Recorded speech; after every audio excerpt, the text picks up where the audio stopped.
community. There was one shop, right livelihood business, which actually began to struggle as well. So I wanted to be with more people who were into those kind of things, particularly in my own age group. So I thought, oh, I could go to London, I could go to Cambridge, maybe I could go to Brighton. Because had some connections with some women in Brighton in the Cambridge shop, in the Cambridge shop, I chose to come to Cambridge. Bigger Sangha, basically, yeah. But to leave the shop and to come into this building and be part of right, all yes. this, I mean, how different is it? What's it like? It is different, yeah. I wonder what I can say about that. That's interesting. Maybe let's just take a very sort of flat approach. I mean, it's just like, what do you do here? Okay. Well, the business here has got two wings. It's got the retail wing, which is connected with the Evolution shops, and it's got the wholesale wing, which is selling our goods to other shops. Could be small shops, could be chains of shops. And I work in the wholesale side here. And I work in customer service. So that's looking after the wholesale customers, and that could be anybody from a shopkeeper with a very small gift shop to bigger customers, like a chain of garden centres, for instance. Yeah, so it's really been their first port of call to assist them with whatever they need and present our goods and services. Someone once said to me that customer service was charm, which stands for complaint handling and risk management. And I would say there is a certain amount of that in it, definitely. And there is negotiation. I mean, it's a lot about communication, actually. And myself, I like to think of it as it's got both the elements of wisdom and compassion. Wisdom in the sense you have to have an overview, you have to see the whole picture and how everything fits together. And compassion in the sense that you're dealing with people, and a lot of the people we deal with, this is their livelihood, selling these gifts, running their shop. It's very important to them.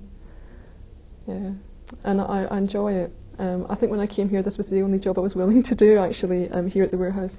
And the reason is it's got direct contact with members of the public, and that's what I did when I was in Evolution. I had direct contact with members of the public.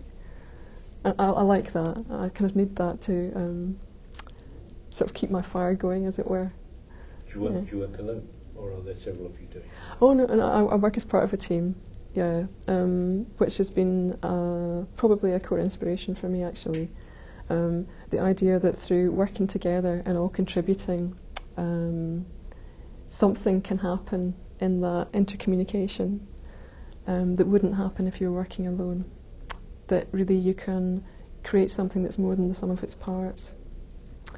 So yeah, I'm a big believer in teamwork. At the moment in our team in customer service, there's 6 of us, including me. Some part-time, some full-time. Some on support and some on wages. But yeah, we all work together, and we explore work as practice together.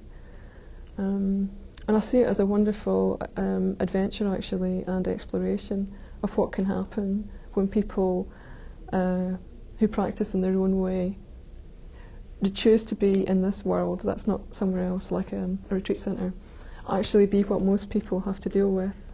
And the vast majority of people in our modern world are dealing with a capitalist market economy, whether they like it or not, that we choose to be here in this situation and see how we can transform it.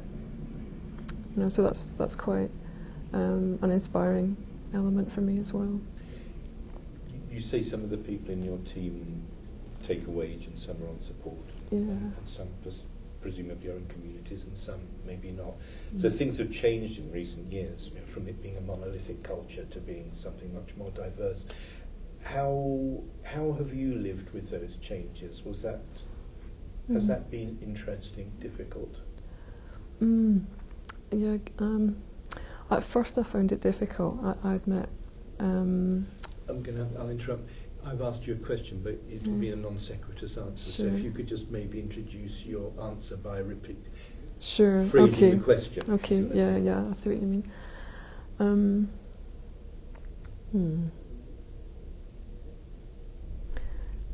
Yeah, I'd say about 10 years ago when I first started working for Windhorse Evolution, there was a very clear, strong culture of doing things a particular way.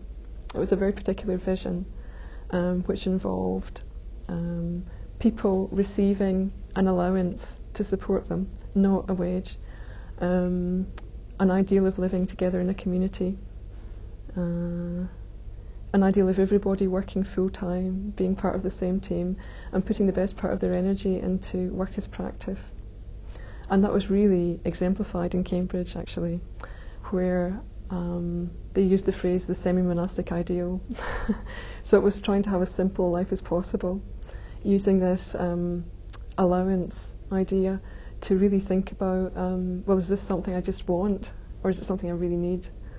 And trying to give whatever you didn't really need away to good causes. And that has changed in the last 10 years. And at first I did feel sad about that. I think partly because I probably had about a year of really experiencing that before it started to change. So it was quite quickly after I started working in evolution. And what effect has that had?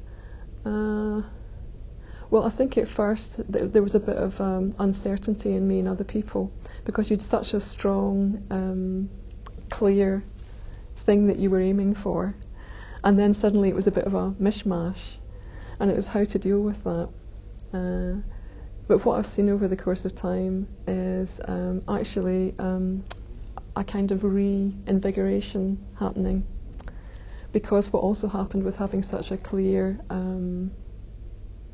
way of practicing, that it could get a little bit narrow, and it could lose that sort of flow of new ideas that everybody needs to stay vital. And what I've actually seen here at Udiana is that people coming in who are not Buddhists, explicitly anyway, and who are got different living setups. They might have a family, they might have other activities that they devote their time to as well, that they've brought in new ideas. And I think when we're willing to stay in communication and engage and work towards a more human, inspiring, ethical way of being in the world, that a lot can come out of that, and it still is worthwhile. Yeah. Certainly in my team there's a whole mixture, and I find that quite exciting in a way. There's a lot of potential. I mean, it takes time for people to come into communication, especially at a deeper level, but yeah, I'm a believer in that organic process, the trust that we're all working towards things. If we come more into communication, that the organic process of us embodying our ideals will influence the business, rather than, let's all sit down and think about the exact way that we're going to influence the business, if you see what I mean. That it will come out through that process. Given that mix of people, and I suppose given your own changing involvement in practice and Windhorse, what is the balance in your motivation between, I'm here for the team, I'm here for the opportunities that Windhorse provides for me sort of subjectively, and as opposed to connecting with the vision of making money for the movement, funding projects around the world? I mean, what motivates you? Where are the kind of key areas of motivation for you in being here? So what motivates me